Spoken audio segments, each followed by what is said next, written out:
Facebook, Google, Netflix Studios, and possibly the US government all make it a requirement that you either get the vaccine or you get tested all the fucking time. So we'll talk a bit about what's going on there and, well, where we think that they can get off on doing stuff like that. In other news, Matt Gaetz and Marjorie Taylor Greene go to the jail where people are being held for the January 6th Selfie Fest, and they get told that they're trespassing and sent away. So we'll go into just a little bit of that.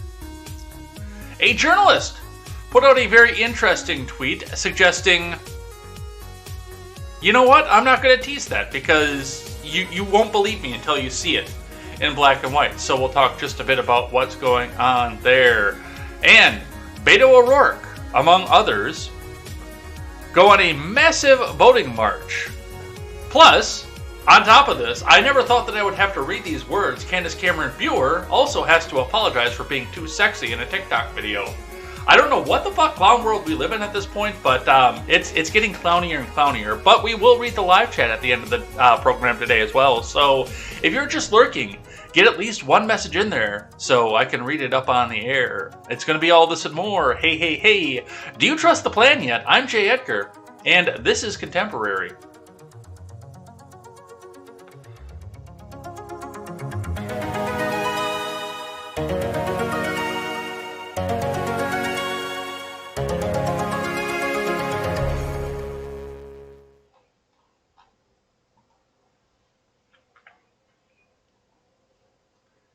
Well, good morning, everybody. Welcome to Contemporary. My name is Jay Edgar, and we've got a fairly moderate show today. Just it's not as many tabs as I usually have on a Friday here, as we're trying to catch up and they're trying to jam as much stuff through as they can throughout the end of the week here, to get you as afraid as they can get you going into the weekend. But we still have a bunch of stuff to go over here, a bunch of different stuff, a bunch of stuff to talk about, and really some weird stuff. There was some weird stuff that happened in the last 24 hours, and we'll go through it all. We'll touch on it all, and we'll discuss it all here.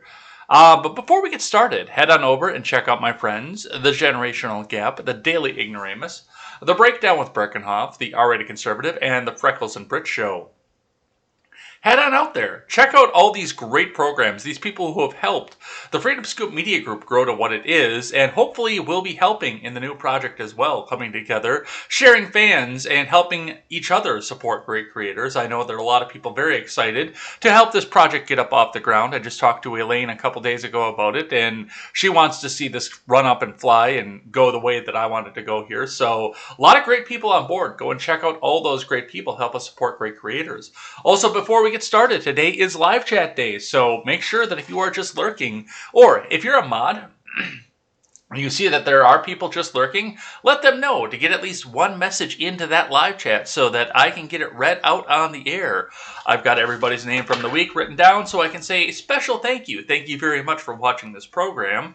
And at the end of the day as well, we will check in on Friday's live chat. And hey, if you say something that is sufficiently stupid or bigoted or hateful, or just whatever else it is, it will raise the intellectual level of this program, and thus must get read on the air. So, if you got those deep-seated secrets sitting down within you, get them out there, because today is the day. All right, let's get into it here. Actually, let me get the live chat up here for you guys so I can see what you guys are doing, because I do watch you guys off at the corner of my eye. And yeah, it's going to be that. Anyway, let's go in starting with the Dow today. The Dow is at 35,084.53. That is up almost 0.5%, up 153.60 points from yesterday's close. I don't know what's going to happen today and on Monday. Monday is the one I'm going to be the most interested about, because over the weekend, the eviction moratorium ends.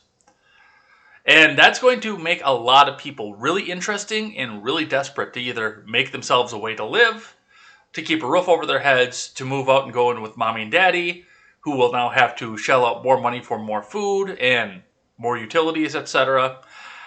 This weekend is going to get very interesting, and I'm here for it. I'm here to watch it. So everybody, let's go sit back and see what's going to happen with that. But let's get into what the finance says. Also, shuffle some stuff around here.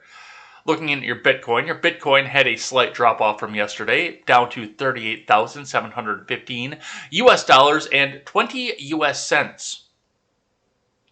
So it's starting to taper off the big jump that it had over the week, which, I mean, impressively enough, it had a great big jump over the week.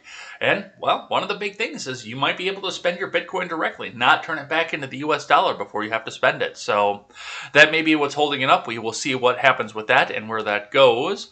Looking in at your fuel is at $2.79 in Madison, Wisconsin. Except for a couple places that are creeping up to $2.85. So we're starting to see those prices slowly creeping. Hey, maybe we'll hit $3 in the Madison area before too long here. I know it's already $3 a gallon in redacted where I live, so, and I won't spend money in Dane County, so I don't get to enjoy the $2.79, $2.85s. But regardless, it's still on principle, so we'll see what goes on with that. Looking in and checking in with IBD for the morning. Dow Jones Futures, Amazon, Pinterest, Skyworks, slam techs after Tesla flashes buy signal. From Ed Carson. Dow Jones Futures fell slightly Friday morning, while S&P 500 Futures retreated modestly and NASDAQ Futures tumbled as Amazon stock and Pinterest sold off after the S&P 500 and Dow Jones rose Thursday to record highs in a quietly bullish stock market rally. Amazon, Twilio, Pinterest, Atlassian, Apple, and iPhone chipmaker Skyworks Solutions headlined yet another crowded earnings night.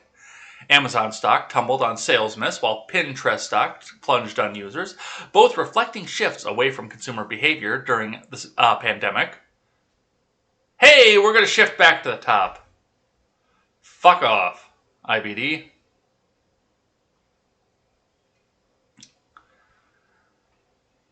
Reflecting shifts away from consumer behavior during the pandemic, Skyworks stock and Twilio also retreated, but Team stock was the big winner. The stock market rally had a solid session on Thursday. The NASDAQ crept higher, but all in all, it's probably good to the tech-heavy index to have a do-nothing day. Meanwhile, the Dow Jones and S&P 500 rose modestly to record highs as small caps had a solid gain and overall breadth improved. Most of all, breakouts and buying opportunities picked up, with more sectors in leading roles. Tesla flashed an aggressive entry, while Align Technology and chipmaker MaxLinear broke out on earnings with Tempur Sealy and Hilton Worldwide. Meanwhile, Steel Dynamics broke out, while Lennar cleared an early entry, both as rivals reported strong earnings. Meanwhile, the steel, mining chip, and hotel groups and other stocks made bullish moves. ArcelorMittal, U.S. Steel, Tech Resources, Qualcomm, Hyatt, to name a few, bolstering the group's strength and reinforcing the leadership diversity.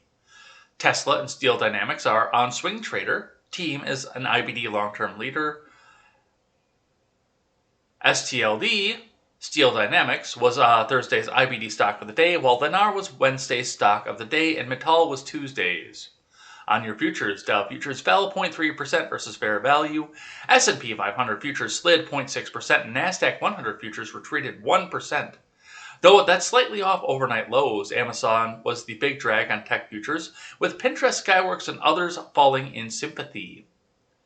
Many U.S.-listed Chinese stocks fell early Thursday after the Ministry of Industry, Information Technology told 25 of its largest internet and tech companies, including Alibaba and Tencent, to conduct internal reviews and fix problems from consumer protections and data security. The SEC has temporarily halted of U.S. IPOs. I don't think that's what they meant to say. And other sales of securities by Chinese companies as it crafts new investor disclosure related to the risks of regulatory crackdowns, Reuters reported Friday, citing sources. And remember, overnight action in Dow Futures and elsewhere doesn't necessarily translate into actual trading in the next regular stock market session. Yeah, these numbers right here make me think that something is up and people are starting to brace themselves for what's going to happen over the weekend. I'm actually a little bit surprised it's not reversed. Given the S&P 500 mix of tech and industrials, the Dow heavily relying on industrials, and the NASDAQ mostly on tech. I would have thought this would have been completely reversed, where NASDAQ would have been down 0.3% and Dow would have been down 1% because that involves housing and markets. But Hey, we'll see where it goes, and we'll see what we see throughout the day and on Monday. Looking in at Yahoo briefly. Stock market news, live updates. Stocks rise as investors look past disappointing GDP and jobless claims. Boy, were you ever wrong. Stocks rose on Thursday as investors looked beyond a weak set of economic data and mixed batch of corporate earnings results. Traders also considered a Federal Reserve decision that signaled the central bank was still looking for the U.S. economy to recover further before adjusting its monetary policies. The S&P 500 and Dow gained to reach record levels Thursday afternoon. The Nasdaq also increased, though declines in some technology stocks capped gains for the index. The market moves came despite a weaker than expected print on second quarter U.S. GDP and a report that showed weekly unemployment claims came in higher than expected. Interesting side note to that. Joe Biden and the White House Instagram page, I think their Twitter page too, have both come out and said, "Hey, come on, man! Look at this! The GDP is back to pre-pandemic levels." Yes, it's been quite slowly. The most bullish moves back to pre-pandemic levels happened in final quarter 2020. In fact, at this point, and we've seen it, we've seen a 6.2 and a 6.5%, which are usually really good numbers for an economy. Don't get me wrong. But it just seemed to be kind of the sluggish way of moving along, getting back up into the 35% GDP loss that we experienced in quarter 3, 2020. You all remember that. We lost 35% of the GDP in quarter 3, 2020. And we gained 28% of it back in quarter 4. But now, this is 6. I will give them credit. 6.5% is a massive jump. In fact, that should have been something we should have been seeing under Obama with the recovery. But he never had he never had a year. He did have quarters of over 3%, but he never had a year of over 3% growth. It looks like Creepy Joe is going to get a year of 6% growth. But, we'll see where that goes. We'll see what happens in the final quarters of this and what happens when the eviction moratorium drops, because I think that is going to be a big drag on the economy, the stock market, and the year. So we'll see what happens with that and where it goes. Definitely something to watch. And brace ourselves for it. We're sitting in a position right now where if there was somebody competent holding the economy, and I said the same thing about Barack Obama when I started looking back through his presidency, is that in 2010, 2011, there was no reason we shouldn't have seen 10 to 15% economic growth with what we were pulling ourselves back out of after the crash in 08. It should have been easy to see 10, 15%. And even right now, it should be very easy to see 10, 15% growth quarter over quarter. But we're getting 5.5 to 6.5. Well, we'll see where it goes. I guess let's get into the big news of the day. Let's start talking about vaccines. Starting with this one here that made the rounds, and I don't know if this is true or not, because all the news outlets are saying it's happening, and the Capitol Police are denying it. So we'll go over both sides of this one to start off with. Reading from Fox News to begin. Capitol Police ordered to arrest staff and visitors not wearing masks after new House mandate. From Marissa Schultz. U.S. Capitol Police were ordered to arrest visitors and staff who refused to wear a mask on the House side of the Capitol complex, according to a police memo issued by the new USCP Chief Thomas Manger that was obtained by a member of Congress.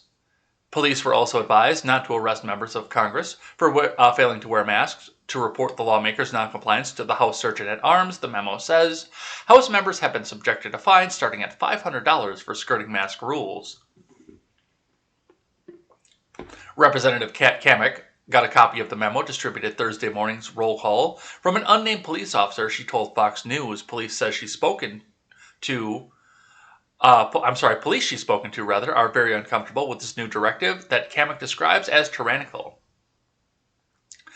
This is Kamek's tweet. In today's edition of Pelosi's Abuse of Power, Capitol Police have been directed to arrest all staff and visitors to comply with her mask mandate for vaccinated individuals. For members, they advise not arresting, but reporting members to SAA for their failure to comply.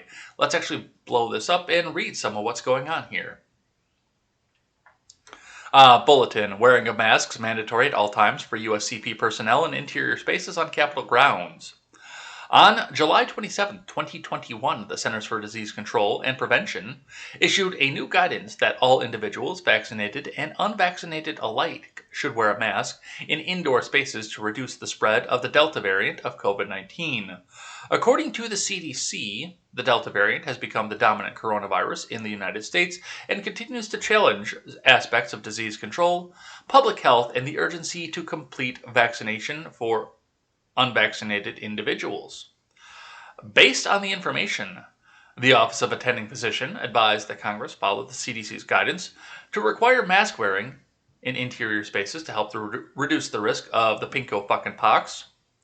Therefore, effective immediately to promote good health and well-being of our employees, all USCP personnel must wear a mask at all times when in interior spaces throughout the Capitol grounds. This is fairly benign so far. In addition, effective immediately, all of the FLETC sites, masks are required for all individuals on site and social distancing guidelines are to be followed. The U.S. Capitol Police Office of Occupational Safety, Health, and Environmental Staff will be contacting department bureaus, divisions, and offices to assess existing interventions of masks and deliver additional masks as needed. In addition, USCP officers who work in the House Division or the House side of the Capitol Division shall enforce the mask policy on all staff and visitors within the above noted locations. This includes all House office buildings, hall of the House, and House committee meetings. Note, although this applies to the members of the Congress, officers should not arrest any member for failure to wear a mask or to comply with a mask mandate. Any member who fails to comply with a request to wear a mask should be reported to the House Surgeon at Arms office.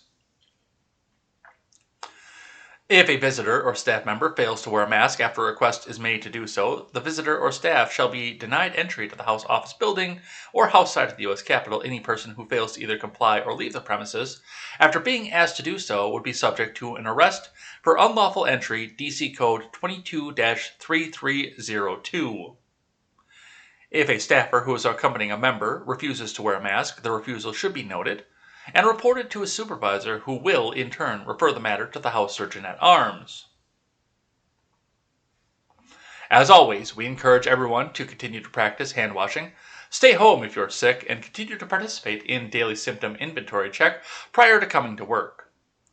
The OAP Coronavirus Test Center remains available and open in the Capitol Visitor Center, room HVC 200, J. Thomas Manger, Chief of Police.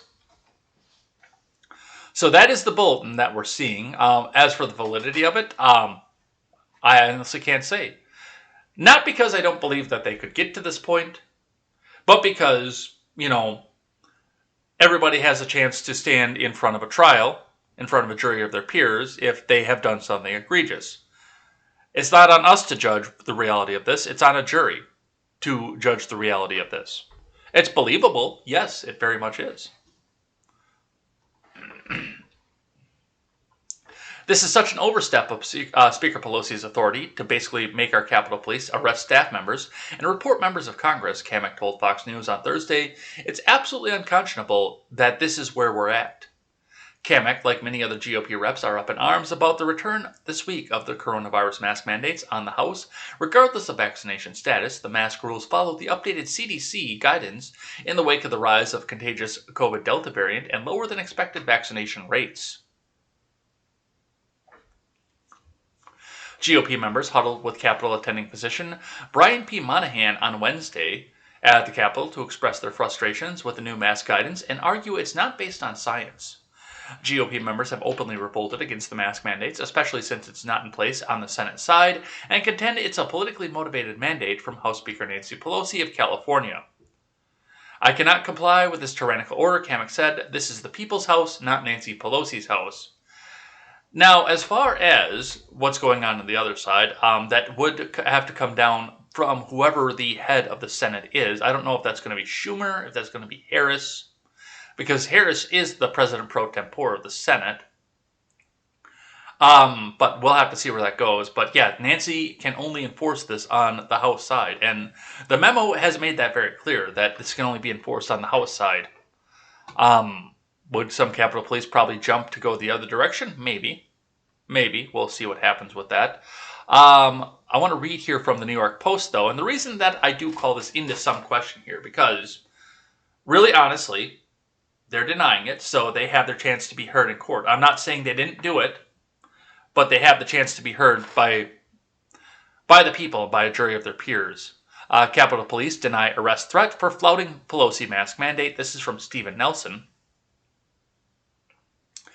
U.S. Capitol Police said Thursday there was no reason to arrest visitors and House staff members who refused to comply with House Speaker Nancy Pelosi's renewed COVID-19 mask mandate. The latest face covering furor began after Representative Kat Cammack tweeted a copy of a bulletin for police stating, if a visitor or staff member fails to wear a mask and a request is made to do so, the visitor or staff shall be denied entry to the U.S. House office buildings or House side of the U.S. Capitol. Any person who fails to either comply or leave the premises after being asked to do so would be subject to an arrest for unlawful entry. And technically that's true. And I've told you that.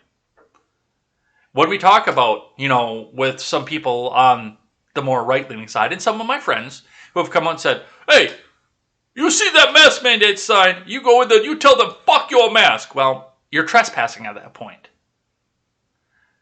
And I've said this before, if you want to do business with a place that has a dress code, no matter how ridiculous the dress code, if you want to go into the local Menards, which is it's basically, for those of you out of state, it's a Home Depot, but it's a Wisconsin-based Home Depot kind of thing. If you want to go to the local Menards and they've got a sign on the door that says, you have to be wearing a yellow shirt for entry, and you walk in wearing a shirt like this, you're trespassing. And the better thing to do is to deny that company your business. You go out and say, fuck you with your mandate, I'm not going to give you my business. Now, and some of that also comes along with the state mandates and everything. And I've praised the meat market in Redacted, where I live, because, yes, we had the Wisconsin mask mandate, but they never enforced it. You walk in, you don't even have to try. Like, the first couple times I walked in there and I had a neck gaiter, and I, had it down over my neck here, never pulled it back up. And, from the first couple times when they said that to, like, the last 12 times I went in there, before they got rid of the mask mandate, I just didn't even bother trying. I left the mask in the truck. I said, fuck it. But even before the government mandate went in Wisconsin, I was picking and choosing which stores I went to based on whether or not they had the sign outside. I won't give my business to places that have that sign outside, unless, of course, there is the mandate in place from the government, and you still need to eat. I'm sorry. But yes, if they ask you nicely to put it on, and you don't, you are on trespass at that point. Don't give them your business. Don't give them your tourism dollars. Go spend it somewhere else. Seriously. The document was dated Wednesday and is scheduled to remain in effect for the rest of the year. Kat Cammack tweeted a copy of the instructions for the police. The document was dated Wednesday and scheduled to remain in effect for the rest of the year. Why did they repeat that line? I just realized that. Because this here is exactly the same as this.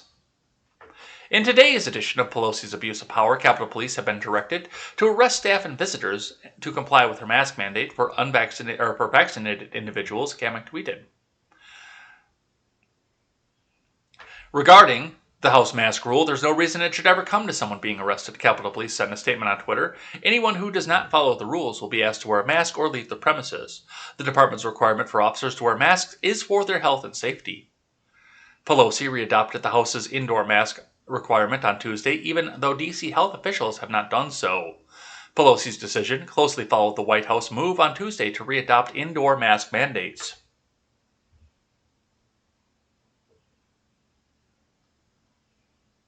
So, and I mean, technically this is not, even with the document in front of us showing that you should be arrested if you're not wearing a mask, and you get asked a couple times, technically, Big quotes on that one. Technically, you're not being arrested for not wearing the mask. You're being arrested for trespass. Your thoughts on whether or not this is the people's house and that should be allowed? Well, I'll take that up with the government, but technically you're being arrested for trespass on this. It's still a little bit tyrannical, though, I'm not going to lie. But technically, the Capitol Police say, we're not arresting people for mask mandates. We would never do something silly like that. It's just if we ask you to put it on and you don't, you're trespassing. And we're going to haul your ass to the clink and put you with the rest of the insurrectionists. But that's what we're seeing coming out of that. Let's talk about vaccines. Starting with Houston Public Media, a division of... Oh, wait, do I have to read this like this here? Because this is a division of NPR, and they do have their big donate button up here. This is from Houston Public Media, Memorial Hermann, to become third Houston hospital system to set vaccine mandate. This is from Lucio Vasquez, and even if it's not NPR, they're still getting your government money, and it's still not enough, so make sure you donate to them so they can send out progressive ideas and communist ideas. National Progressive Radio. It's not your money, comrade. It's our money. Memorial Hermann will become the third Houston health system to implement a vaccination mandate for hospital employees. President and CEO David Callender made the announcement during Wednesday's Houston Matters, where he said the timeline of implementation will be announced early next week. We think it's very important for healthcare workers across the country to be vaccinated, as vaccination is really the only way to stop this pandemic, he said. A spokesperson for Memorial Hermann could not confirm whether the mandate would apply to all of its affiliates. Callender said that COVID-19 cases within the health system have jumped since July 3rd, increasing from about 100 to more than 430. The announcement comes after Harris County's COVID-19 threat level was raised to orange last week, indicating significant and uncontrolled spread of the virus due to the sharp increase of reported cases and hospitalizations across the region. Health officials warned of an incoming fourth wave of the COVID-19 last week, spurred by the hypertransmissible Delta variant and low vaccination rates. Somebody pointed out to me the other day, and I never even thought about this until somebody mentioned it, but you notice that after they missed the vaccination, and we were talking about Delta variant long before this, but after they missed the vaccination goal, hey, we want to get 70% by July 4th, okay, man? Come on, man. After they missed that, then all of a sudden, now the Delta variant is dominating the news, and that's something we're talking about literally every single day, including possibly going on into doing more lockdowns. Let's see. He added that unvaccinated individuals have accounted for almost all of the health system's hospitalizations since mid-March. Yeah, I'm sure your books are completely accurate on that. Memorial Hermann joins two other Houston health systems, Houston Methodist and Baylor College of Medicine, that have decided to institute a mandate. Methodist was the first to implement the policy, which received backlash from dozens of employees who refused to get vaccinated. Many of those employees filed a lawsuit against their employers. A judge ultimately ruled that the hospital has the right to enforce the mandate, and more than 150 employees were fired or resigned. Baylor College of Medicine later announced that it would follow suit, with Executive Vice President James McDevitt announcing during a public webinar that the Greater Houston Partnership on Tuesday that the health system would also institute a mandate. The U.S. Department of Veterans Affairs announced that their medical employees would have 8 weeks to get fully vaccinated, the first federal agency to implement such a requirement. That decision impacts Houston's Michael E. DeBakey VA Medical Center. 150 people were fired or resigned. I thought it was 170 yesterday, but 150 people were fired or resigned because they looked at it, they assessed their risk, they assessed the risk of the vaccine together and said, this isn't for me. 150 people. Now, I'm sure this is a big hospital. There are thousands of people that work there, so this is a setback. This isn't a horrible thing, but I'm constantly hearing about how hospital systems are begging for employees. Well, everybody's begging for employees, but how hospital systems are completely understaffed and we need more medical staff. What do? We need more medical staff. I know, let's fire 10% of our fucking staff. I will reiterate my position on the vaccine. For those of you who don't know, for those of you who are new here, for those of you who have invited a friend here, which you should all invite a friend here. For those of you who have invited a friend here, I will not dog on you if you get the vaccine. I have assessed the risk and the reward, and I don't think it's worth it for me to go and get the vaccine. At some point, I'll get the commie coof. I'll probably survive or get a couple weeks off, one of the fucking two. And I'll get on with my day. Where we're sitting here with a vaccine that's got a risk of congenital heart failure, that's got a risk of getting people sicker, that's got other risks of, and I don't look at the mercury thing, I don't look at the autism thing, I don't look at the microchip thing, I don't look at any of that. Everyone I know who got the vaccine got massively sick from it. And just looking at that, and then looking also at the congenital heart failure that's out there, and the fact that it's not approved for regular use yet, I look at this and I say, no, I'll wait. I'll wait until they refine this out one more time. Maybe I'll get it someday down the line, but, and that's how I said from the beginning. I thought it was cool that it was coming down through and it was getting out to the market faster and faster because the government was getting out of the way with Operation Warp Speed. I thought that was pretty fucking cool. And I said, if we go 6 months and we don't see massive side effects from this once people start getting it, I'll probably consider going and getting it.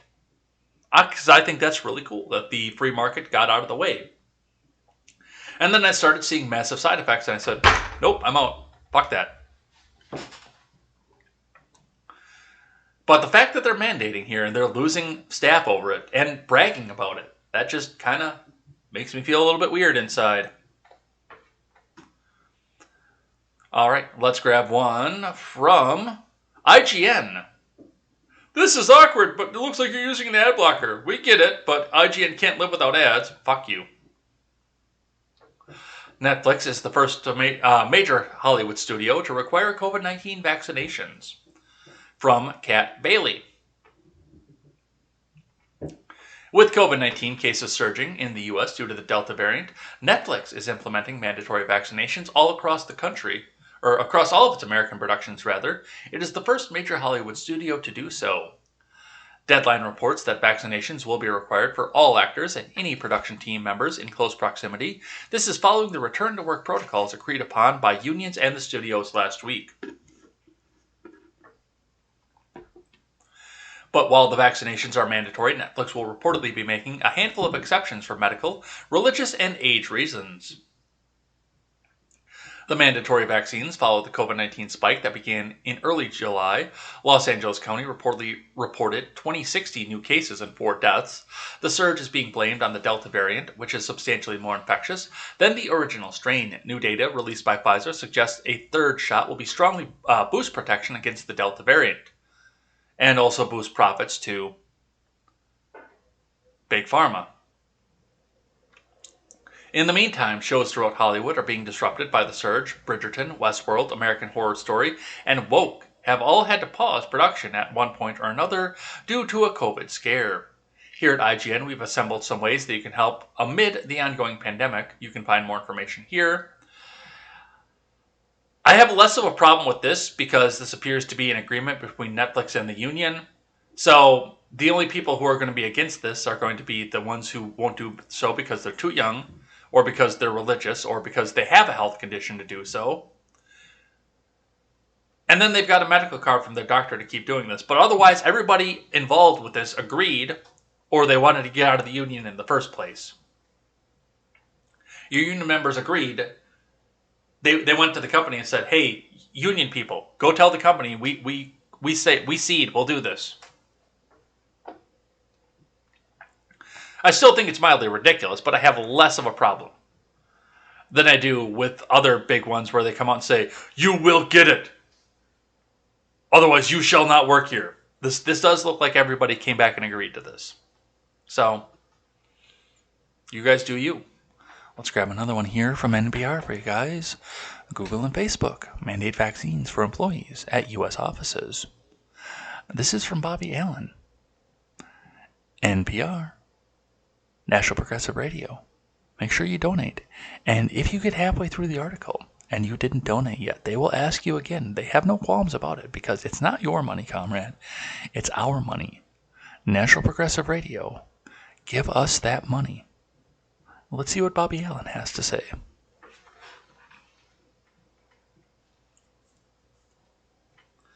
Google and Facebook will require U.S. employees to be vaccinated against the coronavirus before returning to the company's offices, the tech giants said on Wednesday.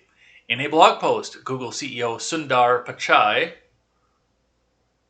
said the vaccine mandate would apply to its U.S. offices in the coming weeks and would be required eventually for other locations. I know the ROC has not been on the air as much as usual because he's getting ready to move, and mazel tov and congratulations to him for getting out of Mass. I'm so glad I did too. What's he call him? Sunburn Poontang! I like that. That makes me laugh. That makes me giggle a little bit. Getting vaccinated is one of the most important ways to keep ourselves and our communities healthy in the months ahead, Pichai wrote. Shortly after Google's announcement, Facebook said it too will require anyone coming to work at its U.S. offices to be vaccinated. How we implement this policy will depend on local conditions and regulations. We will have a process for those who cannot be vaccinated for medical or other reasons, and will be evaluating our approach in other regions as the situation evolves, Lori Gohler, Facebook's vice president of the People, wrote in a statement. The tech giant's vaccine requirements could push other employers to follow suit. So far, the major tech companies, including Apple and Amazon, have declined to mandate vaccines. Microsoft, in a note to employees, said it will not require vaccination to enter the workplace, but top company officials recommend employees receive the shot. See, that actually makes me feel a little bit weird because Bill Gates was the one who was pushing this as hard as he fucking could. But regardless of that, and looking back at the Bill Gates conspiracy theories, see, Microsoft did it the right way. We really, really, really want you to get this vaccine. You don't have to do it, but we really, really, really want you to.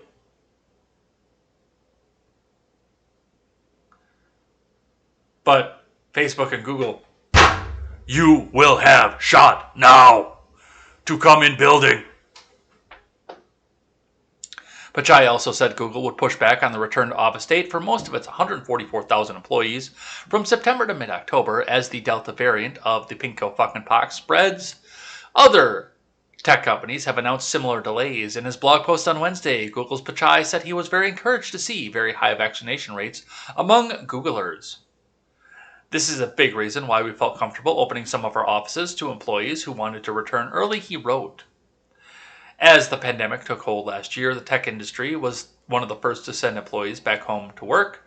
Now it's struggling with how and when to bring them back to the office, and to what degree it should let its vast workforce continue working remotely. Many companies have developed hybrid models offering workers at least some flexibility, which is also part of the reason it still takes 12 fucking hours for Contemporary to process in the morning, because nobody's in Google to go do the processing button. Everybody's got to go work from home. So that is Google and Facebook. And that's what we see for vaccine requirements. So the pinko pox is, I think, going to be here to stay. The authoritarians are going to use this to drive down more and more of their population. And the narrative is the way that they do it. I guarantee you, I can't guarantee, but I can assure you that everything was looking like if they'd hit the 70% vaccination goal, we wouldn't be hearing a word about Delta variant. Oh my God, Delta variant! Come on, my God, it's gonna take us all, man. Come on. I don't think we'd be hearing about this the same way that we are now, especially now that we're seeing some of these big companies that employ hundreds of thousands of people coming out and saying, "You must have this to come back in our building." No way, no how. But we will see what goes on with that. Let's grab one from The Hill, shifting gears. Let's talk about Gates, Green, and Gohmert, the 3 Gs. I wonder if this has anything to do with cell technology or, getting the vaccine. Gates, Green, and Gohmert turned away from jail to visit January 6 defendants from Lexi Lonas. 11,608 shares. Because it's got that name in it right there. She's a plant. Republican reps Matt Gaetz of Florida, Marjorie Taylor Greene, who is a plant of Georgia, and Louis Gohmert of Texas on Thursday were turned away from the D.C. Department of Corrections, where they tried to visit the accused January 6th rioters. Video shows officers who said the group was trespassing and obstructing entrance into this facility, denying the trio entry. The supervisor came down and was standing right here and turned her back on me, the other one said. She won't talk anymore, and that we're trespassers, Gohmert said in the comments to the press after the situation. We're in totalitarian Marxist territory here. This is the way third world people get treated, he added. Let's watch some video here from Right Side Broadcast Network. Trespassing by attempting to come into this correctional facility. People that vote on whether or not to fund you, at what level, and we're trespassing. I understand that. My I'll see if my gosh, the supervisor's government is available. upside Can down. you please go ask your supervisor? You right now are obstructing entrance into this facility. This is the way people enter. You're obstructing our Right. We entrance. won't obstruct the Nope, entrance, but we we'll are help not anybody. trespassing. No, that's what we're doing. Okay, we'll clear the entrance. We'll clear the path. Trespassing by attempting. A spokesperson for Green's office told The Hill they were given no explanation as to why they were turned away. Gates tweeted a clip of him locked out of the facility, saying there were the three were going to review the conditions of the January 6th prisoners. The door is locked, and we're just going to ask questions, and now they've locked the door and not given us access, Gates said. This is apparently a bait and switch. We're here just to speak to a supervisor, and when the supervisor came out and we came out to have the discussion, they literally ran behind us and locked the doors, he added.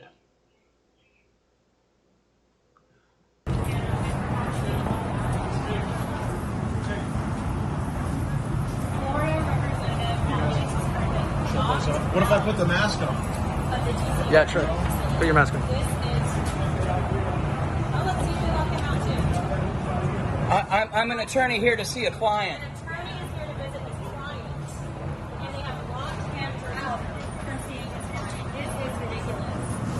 Mask on?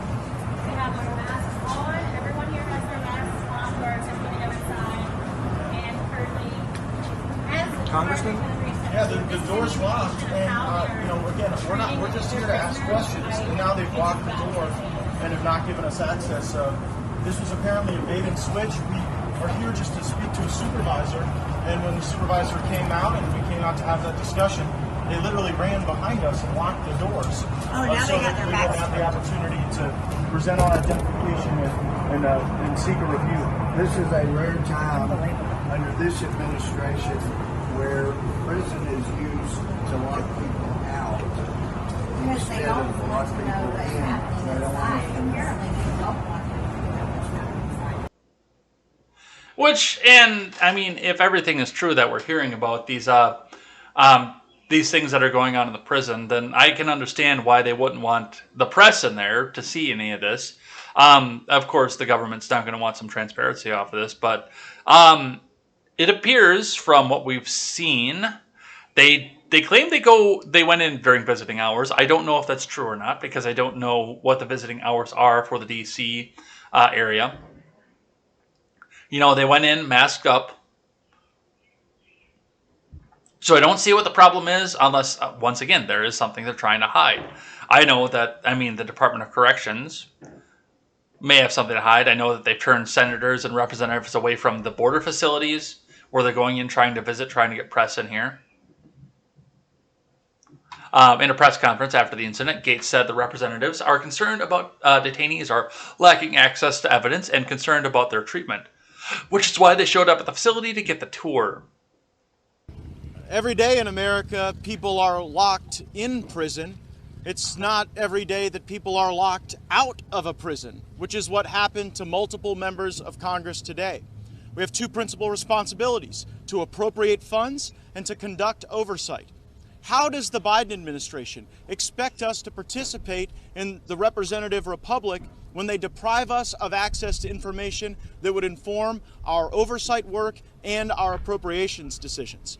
The questions we've asked have gone unanswered for months, and they fall into two principal categories.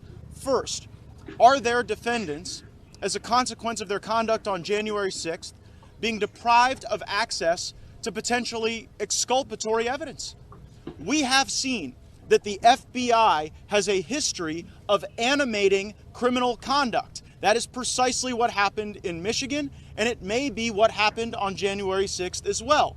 To answer that question, we need access to the 14,000 hours of videos that Congressman Gosar has continuously called for. To answer that question, to get that evidence, we sought a meeting with the Attorney General. We went to the Department of Justice, and we weren't even allowed in the lobby to have a meeting. All right, that's enough of him. A spokesperson for the D.C. Department of Corrections told The Hill in a statement, the trio showed up unannounced with an unauthorized camera crew requesting a facility tour. By doing so, these officials compromised safety and security operations at the DOC. Safety and security related to the DOC's facilities, staff, and residents is a high priority, and for that reason, DOC has established procedures and protocols related to visits to its facilities. All visitors, which include family members of residents, attorneys, and public officials, must adhere to the rules and procedures of the DOC, the statement added. You might run afoul of the Constitution over... Now, family members of residents and public officials, yes, okay, I can see both of those. But attorneys, you might run afoul of the Constitution and the Fifth Amendment to that. Because the attorney, as far as I know, are supposed to have access to the client at any time he requests. So that's something to consider off of this. Let's grab one from Yahoo News. Matt Gaetz and Marjorie Taylor Greene accused of trespassing at prison holding Capitol rioters. From Justin Vallejo.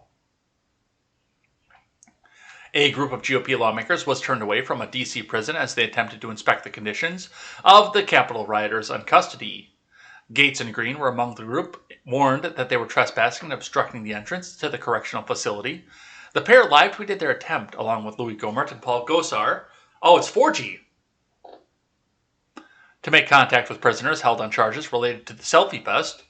We're absolutely not trespassing, and if that attitude is any indication of how they're treating the prisoners inside, I have great concerns, Ms. Greene told the media at the facility. And we watched that video already. So, yeah, I mean, they're calling it trespass at this point. As far as what it is, like I say, if they came in during visiting hours, normal visiting hours, I have a hard time with this. Some of the bombastic nature of Marjorie Taylor Greene and Matt Gaetz leads me to believe they may or may not have done so, but regardless, I mean, apparently one of the attorneys of one of the guys that was in there was in the group with this, and if they're denying him of the entry, then we're going to have some bigger problems with this, but we will continue to watch this. Let's see. This was one of the other ones that I pointed out to this as well, because you'll remember, like, when the Honorable and Venerable Alexandria Ocasio-Cortez went down to the border facility and grabbed on to the feds and cried, looking over to a parking lot, 2 weeks after she chased all the jobs from Amazon out of her district and let a couple of jobs show up in a different district in New York City. 2 weeks after that, by the way. She was stunning and brave because she had to go and see the conditions of the border facility for herself. And she was so brave, and she did so much more for the district when she went down during the Texas ice storms and volunteered and passed out food while Ted Cruz was getting on a plane going to Cancun, which I still think was fucking stupid of him. I wanted to come out and point this tweet out here. Marjorie Taylor Greene tweets out, joining my colleagues Gohmert, Gosar, and Gaetz seeking answers and asking questions at the deplorable jail in D.C. Visitation hours, access to religious texts, and reasonable religious service accommodations.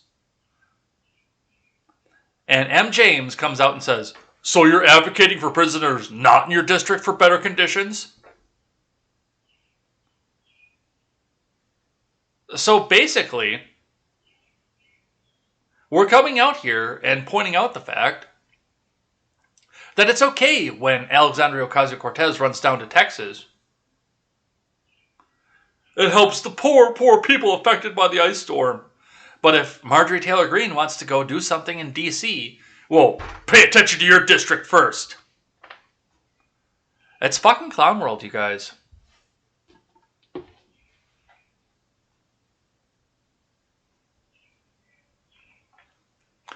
Let's grab one from CNN. What to know about Texas governor's COVID order targeting migrant transport from Tierney Sneed. Looks like we do have a bunch of people sitting out here talking today, so we'll have some good live chat to read at the end of the show. And remember, you guys, stick around because we are doing live chat at the end of the show. But yeah, there's some good stuff going on here. I see that already. All right, let's see what Greg Abbott had to do here. Let's see. Texas Republican Governor Greg Abbott kicked his war against the Biden administration's immigration policies up a notch with an EO on Wednesday targeting the transportation of migrants released from custody. The order is framed as a public health measure to address the pinko fucking pox, which is surging in Texas amid Abbott's opposition to new mask mandates or requirements for vaccines. It's also prompted the threat of a lawsuit from U.S. AG Merrick Garland. Here's what you need to know about the EO, its potential impact on the ground, and the possibility of a legal battle. Abbott's order says he's directing Texas state troopers under the Department of Public Safety to stop any vehicle if there's reasonable suspicion that it is transporting certain migrants who illegally crossed the U.S.-Mexico border and were released from the custody of U.S. Customs and Border Protection. If the state officials confirm that migrants being transported fit the category, the agency then must reroute the vehicle to its point of origin according to the order. The order also gives state troopers the authority to impound vehicles being used to transport the migrants in question. I already don't like this. Why did Abbott issue it? In his news release announcing the order, Abbott claimed that the rise in COVID cases in Texas is connected to the dramatic rise in unlawful border crossings. It is true that Texas has seen some of the highest COVID case increases in the country, but the role that border crossings have played in that surge is uncertain because we don't want you to know about it. At best, instead, public health officials have blamed Texas's recent rise in cases on the state's lower vaccination rates, because that fits the narrative. Abbott's critics say the COVID rationale for the migrant transport is hypocritical, as he has vehemently opposed other COVID public health policies, including the Biden admin effort to fund testing for immigrants released from custody. What is well established is that Abbott has been on the warpath against key Biden immigration policies, including administration's willingness to release border crossers into the United States who have been picked up by federal immigration officials. That Abbott is so evil. A bus station in McAllen has become a flashpoint in the tension between Texas Republicans and the Biden admin once immigrants caught illegally crossing the border have been processed by federal authorities. Customs and Border Protection officials have dropped them off at the station. From there, other private entities, including religious organizations contracting with the federal government, have arranged transport for the immigrants. Abbott's order exempts federal, state, or local authorities in his prohibition on transporting the migrants in question. The result would be a whole bunch of undocumented immigrants at bus stations, said Stephen Vladeck, a CNN contributor, who's a law professor at the University of Texas Law School. Abbott's not proposing that the state is going to hold them. Abbott can't force the federal government to hold them, so instead he is just going to make it harder for federal governments to execute the policy choices it has made. Thanks, I fucking hate it. And this has nothing to do with, I love illegal immigrants and I love people coming in here. I look at this. What does the order say? To stop any vehicle if there's reasonable suspicion that's transporting certain immigrants who illegally crossed the U.S.-Mexico border and were released from the custody of U.S. Customs and Border Protection. Oh, hey, Mr. Honda Sedan, or Honda Coupe with deeply tinted windows and a fart can. I think you might be transporting an illegal immigrant. Is that weed I smell in your car? I fucking hate all of this. I hate every bit of this. Yes, I understand there needs to be something done about the flux of migrants, but this ain't it. This ain't it, I'm telling you. Oh, did I see you going 63 in a 60 zone? Did I see you going 58 in a 60 zone? Oh, hey, I just had to stop you because, you might have an illegal immigrant in your car. Oh, here's this fine for your windows are too tinted.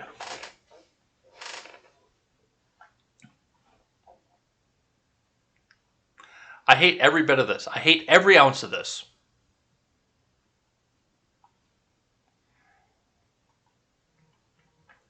All right, but with that, Garland urges Abbott to undo executive order aimed at curbing migration. From Maeve Sheehy. AG Merrick Garland urged Texas Governor Greg Abbott to reverse his day-old executive order that aims to restrict migration at the border following a rise in COVID-19 cases. The Attorney General called Abbott's order both dangerous and unlawful in a Thursday letter to the governor. The order violates federal law in numerous respects, and Texas cannot lawfully enforce the executive order against any federal official or private parties working with the United States, Garland wrote. Oh, yes, he can. You forget what the Supremacy Clause is. Oh, yes, he can. Yes, he absolutely can enforce that against the U.S. government. The executive order issued Wednesday had the stated intention of restricting ground transportation of migrants who pose a risk of carrying the pinko fucking pox into Texas communities. In it, Abbott ordered the Texas Department of Public Safety to stop and reroute vehicles suspected of violations. Garland's letter also said Texas did not have the authority to interfere with the federal government's broad, undoubted power over the subject of immigration. The Texas governor, a potential 2024 Republican presidential candidate, oh God, no. Oh God, help us, no. No, no, no, no, no, no. Has clashed with the U.S. government in the past on the topics of immigration, repeatedly berating the Biden admin's border policies and recently saying the state will build a border wall on its own. In the letter, Garland said that if Abbott does not immediately rescind the order, the U.S. intends to pursue all appropriate legal remedies to ensure that Texas does not interfere with the functions of the federal government. So, Garland is suing Texas, but probably not on the right grounds that he should be suing Texas for this. He's doing this because of wounded pride, not over the fact that Greg Abbott has essentially said that unlawful search and seizure is now legal in Texas. So no, we're not putting that guy anywhere near the White House. No. I will go to every measure I can possibly do so to prevent that from happening. All right. Let's grab one here. Oh, this one. This one was all kinds of fucked up. And I don't care for Tim Pool anymore. But I still follow him on Twitter, and sometimes he's got a good tip that I can use here. Like this one.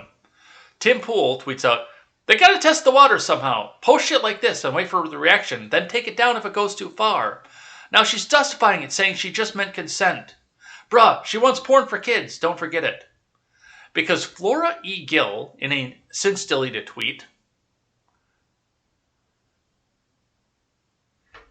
the views about to be portrayed on this program do not necessarily reflect the views of Contemporary or Turn Some Pages Productions Media LLC or Ed's Block Productions LLC.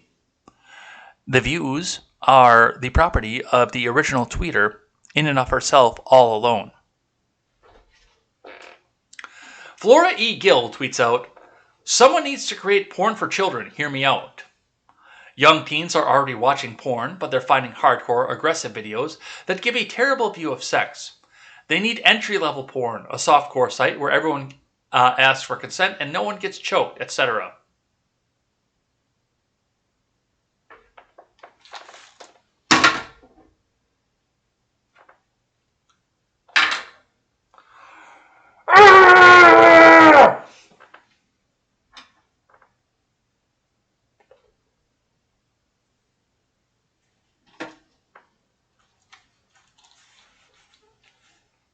Sorry about that. I had a moment. I had a moment of frustration of how we can get to this point in this world. And really, honestly, there's also the moment of frustration where we, well...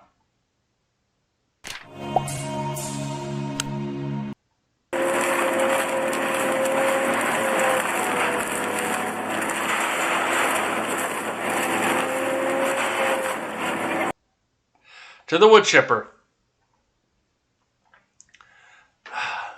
Let's read the article, shall we? Let's refresh the article and then let's read the article. Journalist savage for pushing porn for children in now deleted tweet saying young teens need softcore site where everyone asks for consent. From Dave Urbanski. Journalist Flora Gill is taking a beating on Twitter for her now deleted Thursday tweet that pushed the idea of porn for children. Huh, why is Flora Gill trending? Surely it can't be for anything ridiculous. Oh my god.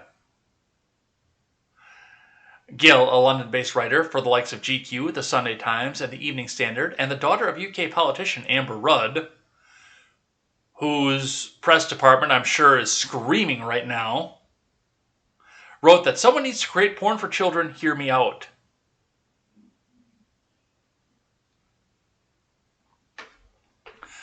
Her post also noted, young teens are already watching porn, but they're finding hardcore aggressive videos that give terrible view of sex.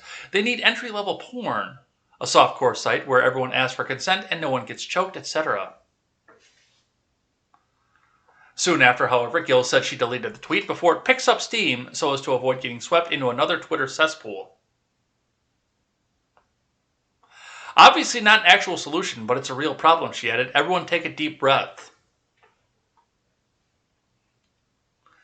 In another tweet, Gill acknowledged that her wording for the initial post was abysmal. In yet another tweet, chastised those who ripped her original post after she deleted it. Apropos of nothing, I really think someone quickly deletes a tweet. It shouldn't be screenshotted and shared like, just let it die, you know. No one else agree? No one else agrees.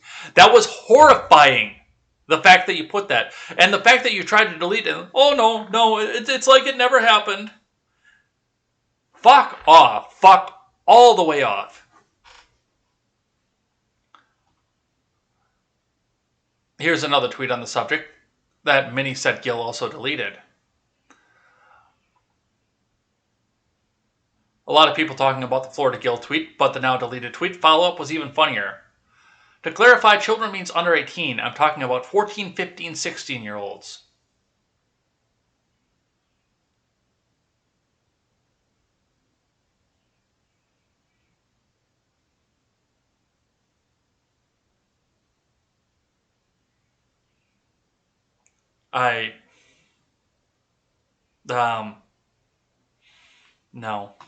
No, we've got to get off of this before I say or do something I'm going to regret. Florida Ag Commissioner Nikki Fried suspends concealed weapons permits of 22 suspected Capitol rioters. From Fox 13 staff. Hours after the first hearing investigating the U.S. Capitol riot ended, Florida Agricultural Commissioner Nikki Fried said she was suspended the concealed weapons permits of 22 Floridians involved in the Selfie Fest. The deeply disturbing events that occurred at our nation's capital on January 6 were sedition, treason, and domestic terrorism, and those individuals involved in the Selfie Fest must be held accountable for attempting to subvert our democratic process, Fried said in a statement. The Florida Department of Agriculture Division of Licensing administers the state's concealed weapon licensing program. Fried, Florida's only Democrat elected statewide, said Tuesday the suspensions were effective immediately for anyone who participated in the January 6th the Selfie Fest who was charged with a felony or certain other offenses. Since the charges began being filed, we are using our lawful authority to immediately suspend the licenses of 22 individuals involved in the storming of the U.S. Capitol. This is an ongoing effort, and as charges and sentences continue in the wake of this despicable attack, we will further suspend and revoke any additional licenses granted to selfie takers, Fried said. And there is the tweet, by the way. Thank you to Midget B for putting this in the Discord so we can all see this and laugh at it. So this is from a couple days ago, and of course, she had to go back and retweet it back out in Spanish on top of it, because why the fuck wouldn't she?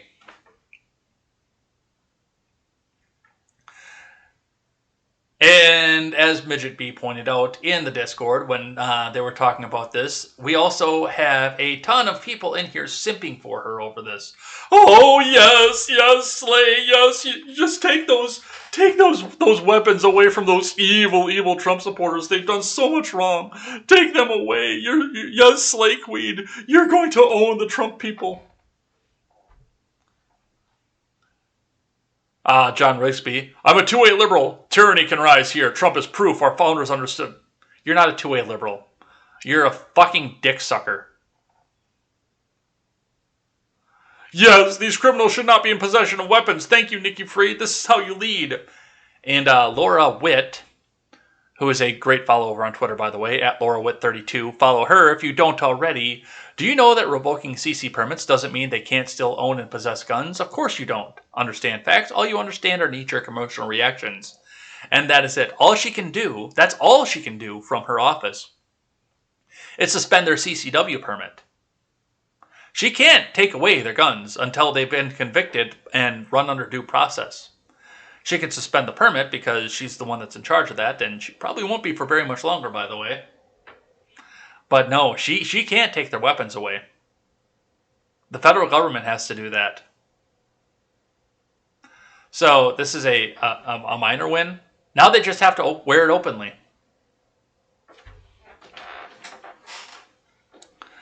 But that's what we see from that. And she wasn't done, by the way. Let's watch this PSA that she is so proud of the fact that she's putting on Fox News. Hi, I'm Nikki Fried, your Commissioner of Agriculture. You won't hear this on Fox News from Governor DeSantis, but you need to.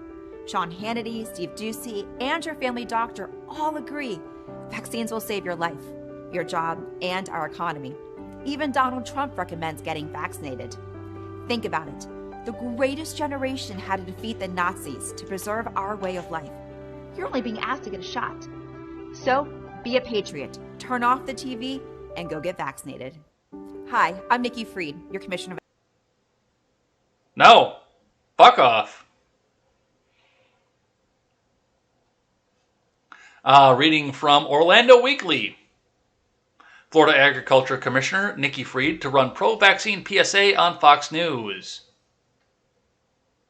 Okay.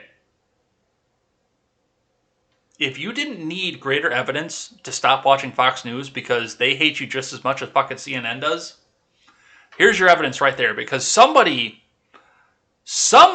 in Fox News signed off on this bullshit. Somebody in Murdoch's company said, I'm so tired of being ripped up and down for working on Fox News on Twitter. I'm tired of this. I'm going to sign off and say, yes, no, we'll run this ad. Don't hurt us, please. Somebody signed off on this. Fox News is not your friend. Neither is Zero America News. Just so you know. RSBN, not your friend.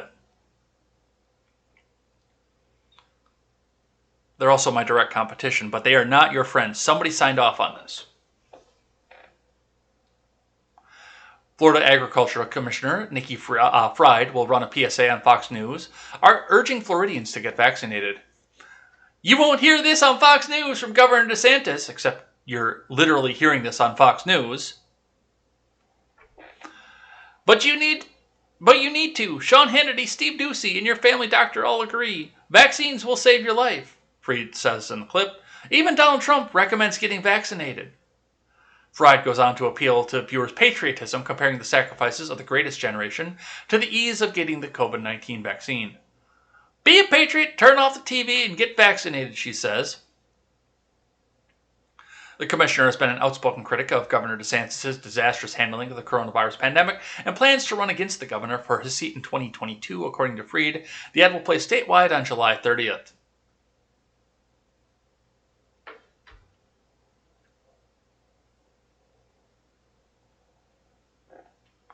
Let's keep going.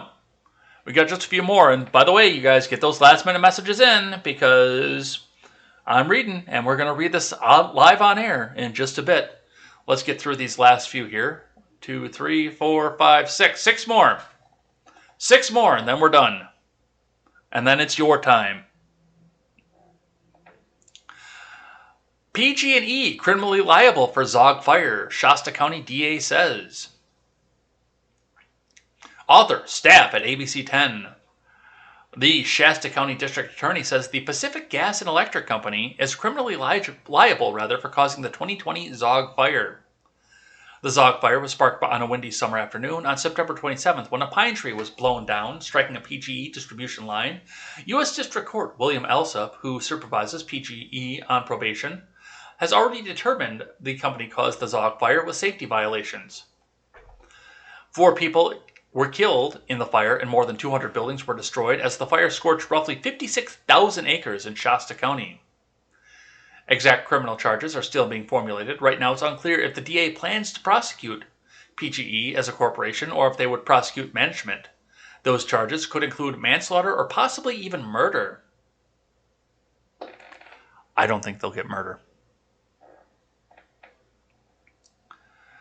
No people were charged in the Camp Fire, but PGE was convicted on 84 manslaughter felonies. And yet they're a public utility and they will still continue to be out there making money.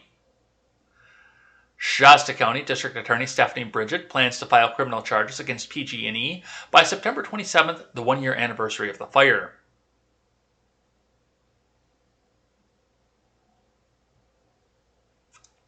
And there's some Twitter. Yeah, that's right, Chris. In talk Madison, about that. after months of being shut down during All the right. worst Who of the the fuck is pandemic. talking?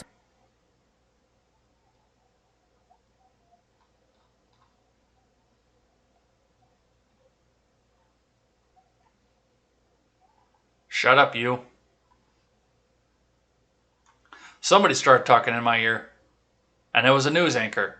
So, going along with this, I've got this tweet here. Dan Brecky puts this out. He's also got the documents for the investigation and the court documents for that. That is in the Discord in Articles Worth Investigating. If you guys want to go down and look through the documents for that, I have not done that yet, just because of how much I've been working this week and the fact that this busted out yesterday. I do intend to go back through there. It's in the Discord if you guys want to go look at it. He's got the document cloud linked in his Twitter tweet.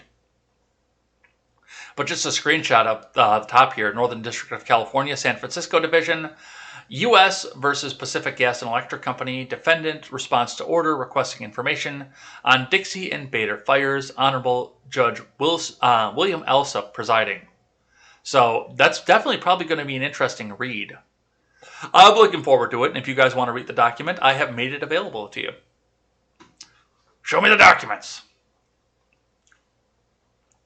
All right, one that I caught yesterday while I was looking through The Hill that I thought that you guys would find interesting, so we saved it for today. From The Hill, Harris's bad polls triggered Democratic worries. From Hannah Trudeau and Amy Parnas. Vice President Harris has some ground to make up in order to be perceived more favorably by the public, a complicating factor for the Biden admin as it maps out its midterm strategy. 6 months into office, polls indicate Harris is viewed less favorably than President Biden. I mean, even before President Biden got into the race, Harris was viewed less favorably than President Biden. She has also made some tactical missteps outside the White House that Democrats say show she hasn't quite yet found her bearings. Vice presidents historically do not outperform the leader at the top of the ticket, but her lower ratings haven't gone unnoticed. That's because most people with a reasonable understanding of medicine, or even a root understanding of medicine, understand the fact that Joseph Robinette Biden Jr. could fucking die at any moment. That's why the ratings haven't gone unnoticed. In a trio of recent surveys, Harris earned a combined unfavorable rating of 46%, according to an aggregate average compiled by Real Clear Politics. That number, oh yeah, that's the time they use the aggregator. Any other time, it's a fucking push poll. That number is 3 points below Biden's 43% in the same category. In a YouGov poll conducted from the 24th to the 27th, Harris's unfavorable figure reached 48%. A midterm visit by the vice president to a congressional district is generally a way to create crowds and win attention for candidates, but Harris's polling numbers are raising questions about how she might be used as Democrats seek to hold onto a slim majority in the House and Senate. As of right now, I think she has some potential of doing more harm than good for some of these candidates, said one Democratic strategist. My sense is she'll probably raise a lot of money, and maybe she'll go to some specific districts. Oh, she'll raise a lot of money. And maybe she'll go to some specific districts, but they'll have to be really strategic with her. She doesn't have the standing at this moment to talk to a lot of these tighter districts, the strategist added. Even some Harris allies are skeptical that she will have a seamless go as surrogate leading up to the next year's midterm election. No one is coming out and saying she's doing an amazing job because the first question would be on what, acknowledged one Harris ally. She's made a bunch of mistakes and she's made herself a story for good and bad. A spokesperson for Harris, of course, declined to comment. Yeah, I mean, she dropped out of the race. She was one of the first ones because she couldn't clear 1% of the polling in the presidential race. And I actually stand by the fact that I don't think that Biden was ever intended to be the president. I think she was intended to be the president. But I also noted that at some point during this, the wall started crumbling down around Joe Biden, realizing that they might go up the river for what Hunter did. And a lot of people who had their hands in the same cookie jar that were making money off the fact that Hunter was working in this grand power company where he was making such a great salary, millions of dollars a year, a lot of people knew that they were going down with him. So I'm pretty sure that's the reason they honk put Biden in and threw Harrison, because she was the original pick the whole way around. Oh, Randy, that's spicy. That one's getting read on the air later. All right. From KTEN 10. Haha, get it? K10, 10, ABC 10, NBC 10. Ha ha ha ha. It's not funny. O'Rourke. Protesters begin at nearly 30-mile Texas voting march. From Paul J. Weber of the Associated Press. As Rebecca Flores set out on a nearly 30-mile voting rights march to the Texas Capitol on Wednesday, she recalled another long distance the drive her parents made from the outskirts of town in the 50s to cast their ballot after paying a $3 poll tax. They just want to keep us in our place, said Flores, 78, an activist from San Antonio, and I am sick of it. That's why I'm here.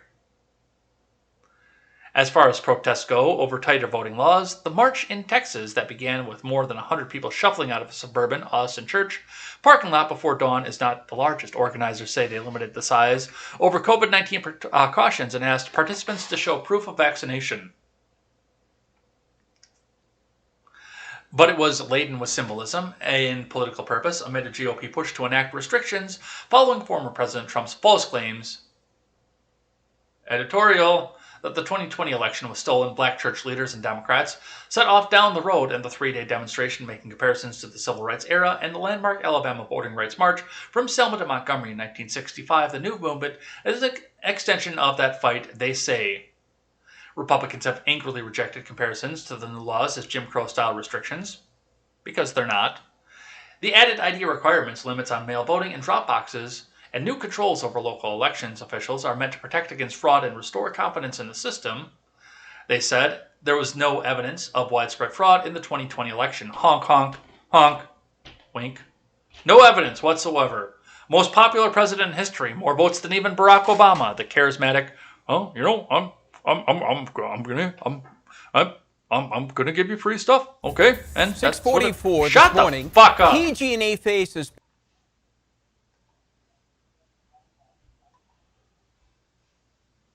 Fucking autoplay.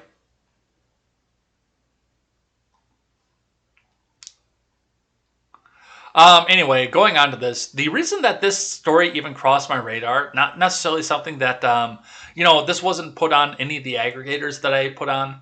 I actually had to go to a local story for this because they started talking about it on Twitter, and Freckled Liberty pointed out the fact that if you can walk 30 miles to the Capitol, 30 miles, if you can walk there to the Capitol, then you can walk down to the fucking DMV and get an ID. They don't have public transit to get out to the DMV to get this kind of stuff. You march 30 miles, go to the DMV, get your ID. It's that simple. And then you won't get turned away. Unless you are barred from voting because of either a felony conviction or residency status. All right, 2 more. From NBC4 out of Washington, D.C. You guys are going to love this one. You remember the Defund the Police? Muriel Bowser? Well, the same Muriel Bowser. D.C. Mayor calls for police fund increase, court reopenings to fight crime. From Mark Seagraves and NBC Washington staff. As gun violence continues to take the lives in the district, Mayor Muriel Bowser called on the D.C. Council and federal government to do their part to fight crime. Bowser called on the D.C. Council to approve funding for more police officers and the federal government to fully reopen courts and clear the backlog of cases. Deadly shootings are almost a daily occurrence in D.C. so far this year. 111 people have died in homicides, including 6-year-old Nia Courtney. Police announced an arrest in her death at a news conference on Wednesday. Bowser authorized any overtime Metropolitan Police Department officers need. The news conference Wednesday, Bowser said overtime alone wouldn't solve the problem. She asked D.C. Council to approve the hiring of 170 new officers over the next 2 years. Ha ha ha ha ha ha ha! How'd that defund the police go out for you? How many social workers did you lose over this?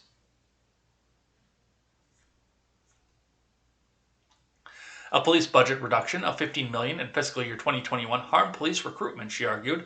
MPD usually brings on about 250 new officers per year. This year, they've only had 42 uniformed hires. But all cops are bastards, remember? You don't want any more cops. Because it's all they are is just a relic of slave patrols. Remember? You don't want a relic of slave patrols running around your city, do you? Unless, of course, they're Capitol Police and they're controlled by Congress. Then they're just fine and they're great American patriots and they're fucking heroes. Bowser will seek D.C. Council approval of $11 million for the hiring of training of 20 more officers in the fiscal year of 2021 and 150 more officers in fiscal year 2022. It will go before the council for a vote on Tuesday. How'd that defund the police go? All right, I got one more, then we'll do live chat here. This is peak clown world, full-on fucking clown world at this point. I can't believe I'm about to read this headline and watch this video. And read this article.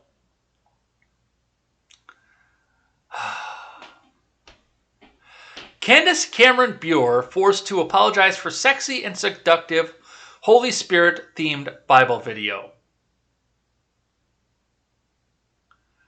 Those of you watching, not listening back, those words are actually on the top of the screen right there. Candace Cameron Bure forced to apologize for sexy and seductive Holy Spirit themed Bible video. What the...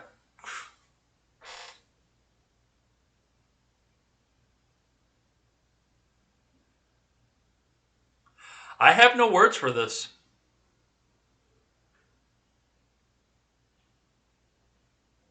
From Sarah Taylor. Christian actress Candace Cameron Bure has issued an apology for a TikTok video in which she lip-synced a Lana Del Rey song while holding a Bible. Critics of the video said that Bure was too sexy and her attitude too seductive for the subject matter, which was apparently the power of the Holy Spirit. Bure, according to a Thursday report from Page 6, shared the TikTok video this week, which was captioned, "What they don't know the power of the Holy Spirit." Let's watch the video.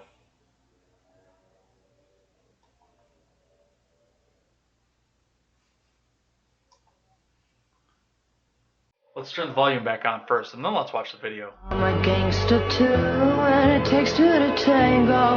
You don't wanna dance with me, honey, I'm in love with you.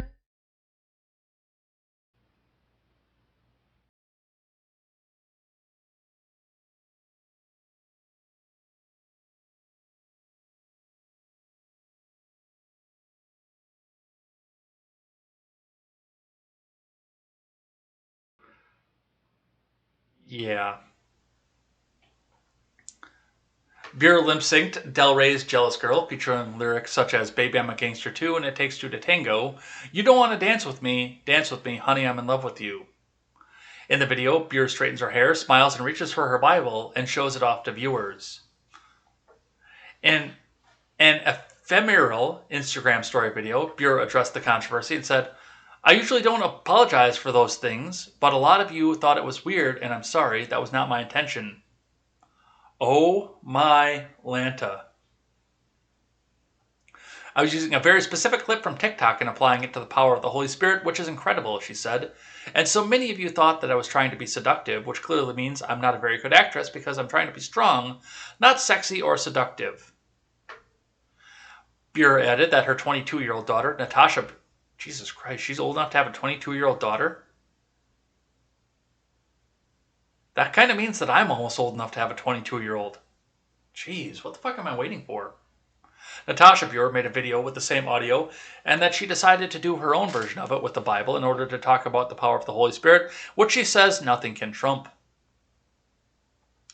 Maybe I was just trying to be cool or relevant in a biblical way, and it didn't work, she added. Anyway, most of you didn't like it clearly, but there was a small percentage of you that appreciated what I did and understood my intention. But anyway, it's gone. Now I know what you don't like.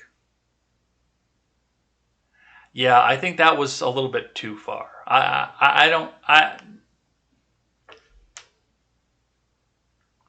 No, that was not in any sort of good taste. All right. That's it. That's all the news for the day here, but the last thing that we do on Friday is go and check in with what you guys are saying, which, from what I've seen today so far, has been quite spicy. And I've only seen like 10% of what you guys have said so far today. So what we'll do first is check in with everybody else who has chatted in the live chat throughout the week here. So let's see what you guys are all doing today. On Monday, we had Highleaf in here with the half track. Jessica Green was here. Quest Banning was here. We had Emergency Channel, who I saw in here today. So that's a new follow. Thank you for the follow, by the way. That's awesome. You rock. Ron Helton, Chilaga 1984, Hardcore Incorporated was here. Thank you for that. Aimless Gamer and War Chief 1212 on Tuesday. We had Quest Fanning, Vampire Hunter D, Katie Zed, who is, by the way, not Australian. I thought that she was when I was chatting with her in Steven's channel, but apparently she's not. But Katie Zed was here. Mad Woman Maddie was here. So thanks for coming by and checking us out. R Volt was here, Chilaga was here, and my friend Luke Wee showed up towards the end of the program as well on Wednesday. We had Quest Fanning, Katie Zed, 80s Kid, our resident from across the pond was here, Chilaga 1984, R Volt. Blind Fear was here as well on Thursday. We had Quest Fanning, Chilaga 1984, Random Randy was here. 80s Kid joined us. DC 123 QWEASD4 said, "Do you want to become famous? BigFollows.com." And Tyler, I Love Cops, told me to get a job. Apparently he doesn't know why I have to run out of here at like 9 or 9:10, no matter how far down the stack we are. All right, let's see what you guys are saying today. This will be good here. The Pretzel Rock Spot was here, telling us what songs we were listening to. I got to whitelist the Pretzel Rock Spot for you guys. Katie Zed is here. Good morning, friends. Happy Friday to you all. Thank you, Katie Zed. Vampire Hunter D. Raul Zitoit, famous Twitch streamer, was arrested for child rape of 2 kids, but Twitch hasn't removed his channel. Unbelievable. Search Raul Zitoit, get this creep off Twitch. I thought I heard some rumblings about that, but I don't know if that's actually what happened, because I haven't been able to verify it. I'm not saying you're wrong, Vampire Hunter D. I have not been able to verify this myself, and that's a very serious allegation. Katie Zed says, "Dang, Vampire Hunter D, that is disgusting and horrible." Read the articles on Raul Zitoit, Dude's Dangerous, report him to Twitch. We will put that on the stack for Monday.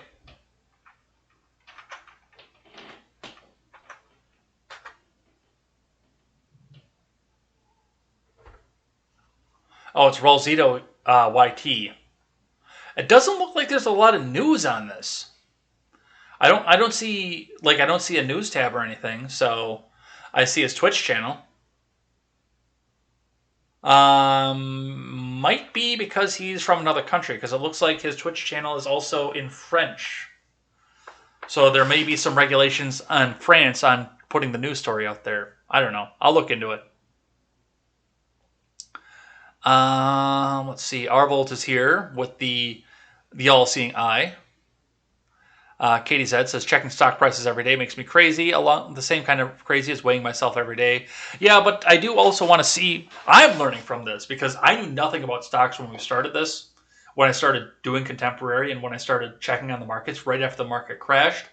But now I'm learning a lot. I'm actually comfortable with the idea of investing if the markets ever come back to a point where I can invest and doing it on my own. So, plus, we get to see what's good, what's bad, and what industries to focus on, and who needs help and who doesn't. Let's see. Katie Zed says, but how do you know if you're doing better if you don't check? Yeah. Katie Zed says, it's the everyday thing when stocks go down or a scale goes up. I start my day off in a bad mood, like this morning when I weighed myself. Mana says, Jed is spitting facts. Thank you, Mana. Apparently, I want to be rich and skinny, and that puts me in a bad mood when I don't see progress. I feel like I've just been in a therapy session. Arbolt says, both Obama and Biden believe that returning to the average is progress. Spoiler, it's not. Mana says, my favorite thing, KT, lately is jelly. You are called jam, I think. Quest Fanning is just popping in to say hi, and we'll share. Thank you, Quest Fanning. Chilaga 1984 is here. Ron Helton is here. Promote good health. What a sick joke. Ignore the science with BS like that. Katie Zed apparently makes delicious homemade jam. It's one of my specialties. We have a lot of fruit trees on my property, so I taught myself. Yeah, I've only made one kind of jam in my life. It's a caramel apple jam, but I do want to do some more of that coming up this year as well. And I don't eat a lot of jam. But I want to do more just to get some more stuff in the pantry preserved. Manamana says, I fed the kids, but I didn't eat my tea. I was hungry for sweets. Neon Fish is done with masks. Yeah, I think a lot of us are. Neon Fish, I had to wear a mask at a doctor's appointment yesterday. It was the first time in months. Manamana does marmalades and pickles. I'm going to do pickles this year, too. I got a cucumber plant that's growing like crazy right now, so hopefully I'll get to do some pickles. I got to harvest this weekend, because I didn't do it last week, and I'm sure I've lost some beans from it. Katie Zed says, I have so many cucumbers this year, I really need to learn how to make pickles. Yeah, my sister's got a good recipe for that. Ron Helton says, the majority leader is Mitch McConnell, so it would fall to him. I think it's Charles U. Schumer.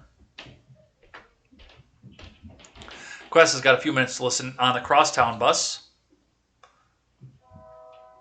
Nephilim says J. Edgar was moistened by his own Menards with the yellow shirt policy. Randy says, you got it on speaker for the rest of the bus to enjoy, Quest Fanning? Katie said, that's a great NPR voice. I love it. Yeah, my NPR voice does get a lot of hits on this channel because we do read a lot from NPR. And remember, it's not your money, comrade. It's our money. Quest Fanning says they wouldn't do it at Memorial Hermann Cain. The vax has zero reduction in transmission of the Delta variant. That's why the CDC has said. Randy says, by Quest, they walked it back and said it would help make the Delta variant less severe. Mana says, your jello is my jelly. Perhaps we share jam. Oh, that's right. Yeah, because jelly in Australia is the gelatinous dessert that sometimes has fruit suspended in it. Ron Helton says, if there are any hospitalizations, they're either driven by those with terminal illnesses or those with terminal fear. If you have 150 people who quit at a medical facility, you have a major labor shortage. And if you have a maternity ward with nobody in it, you also have a major labor shortage. That's your bad dad joke of the day. Katie Zed says, my grandfather's from the UK. Randy says, did anyone know the difference between a mutation and a variant? They're actually one and the same. I remember there being 1,000 mutations of the pinko fucking pox at some point last year, but now they've settled on the Delta variant. Weird inside. Yeah, like we're moving towards more and more fascist state. Business and the state working hand in hand to screw us over even more. Thank you, Ron Helton. 4 or 5 people at the top agreed for everyone else in the union. As far as the actors union, I don't know if that's the way that actually goes. I think they do all still have to vote on it. If it is true, that's internal on their policies, and that's egregious. Faking gay, says Menomina. So who's held accountable for this fiasco when people die of the vaccine? Nobody, because they caved to their demands, but still someone should pay. They don't have any sort of liability protection for the vaccine manufacturers. So yes, they have immunity.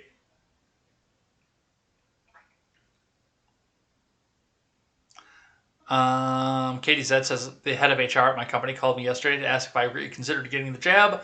I think I might be given an ultimatum next. Oh, Wes Banning must be done with the crosstown bus because he took off at 8:05. These jabs are not effective and will not protect people against the ever-mutating virus. It's getting weaker with each mutation, not stronger. Sherlock says, did they ask you to test anonymously online? Menomina says, I'm supposed to scan everyone's government tracing app on their phone before I serve them, and I don't do it.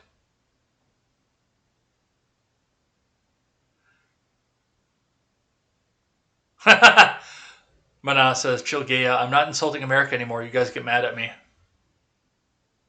Helton says they were not blocking the entrance. That's BS. Congress needs to come down hard on the justice system. I'm a strong proponent of dismantling this corrupt system entirely. We know.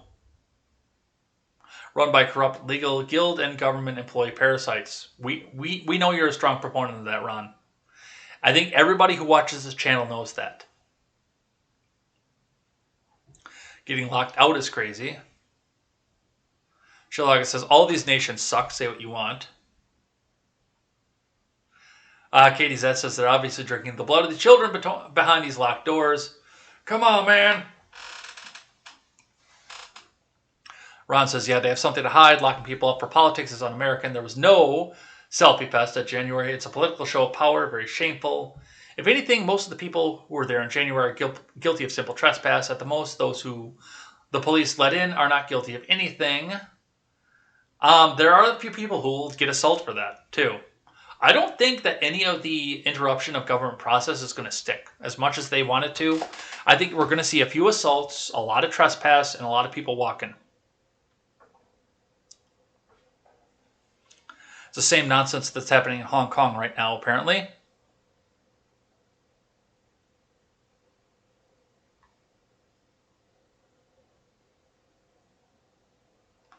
M9000 says, Restream bot, you can make that point without insulting China and North Carolina, not fair to those two countries. Oh, you must be going back to Ron Helton, because we're running several different streams here. Whistleblowers of government misdeeds are routinely harassed and tracked down by the corrupt government, same thing as China and North Korea does. Katie Z has to go. She has to get some actual work done. These contracts aren't going to write themselves.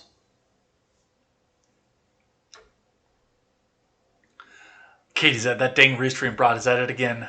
Come on, man. Police already use flimsy excuses to stop and check people for drugs. This order will not make any difference. It might make them more eager to do so. I was driving a rental van to Florida and stopped by Louisiana State Police. I was not speeding. They said I was. They were looking for drugs. When they found out it was a rental van, they let me go.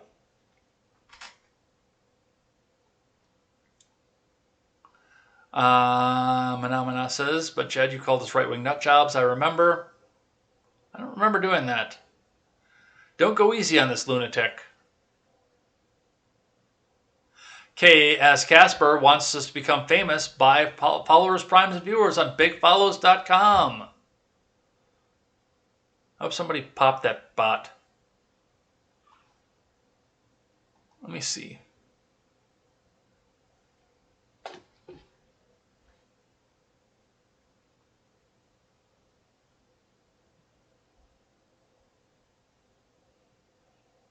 Yep, somebody got him. Thank you. I didn't see who it was, but thank you either way. Random Brandy says, two-way liberal sounds like a fancy way of saying bye. I see you. Darth Totes is here, says, joke's on you. I don't work anyway, so I don't need to get the vax. Random Randy says, your family doctor knows less about corona AIDS than your average online artist. Emergency Channel is here. It says, the poisonous, slow kill jab is not worth it. They will all go bankrupt anyway and fire their employees. Population reduction agenda. On paper, I disavow that. Manamana says, no, the rotten commies that beat the Nazis, not America. Helton says, these people are evil. She needs to be on the unemployment line. Horrible person. Biden, Gates, and Adhanom are not medical doctors, yet they're giving medical advice. Fauci must be arrested because he lied to Congress under oath. Thank you, Emergency Channel. Randy says they'll get involuntary manslaughter and premeditated murder if they get the Chauvin jury. I saw the involuntary manslaughter and premeditated murder. I'm like, I wonder where he's going with that. And then now I'm looking closer. I see it. That's funny. Randy says, get that woman some knee pads and she'll find her stride. Oof. Oof. Emergency Channel says Mossad spreads bioweapon virus, according to Harry Box. They want to blame the U.S. and China, CCP virus, etc. China. The size is limited because their claims are BS. The irony is that voting part of Jim Crow laws was that they wanted to give us the right to vote, but it made it worth less to avoid coercion of their votes. Less cops means less bagmen for the city. We need peace officers, not bagmen. Shalaga says, knock her up. Saying Z instead of Z is a super Australian. Easy mistake, says Chilaga. And I think that's it. I think we're done. So let's go. And then we can go check on the Daily Ignoramus too. Good crowd today, you guys. Best live chat. Best live chat on the internet. Very, very best. The smartest live chat too. So where's my music? We gotta have music, you guys.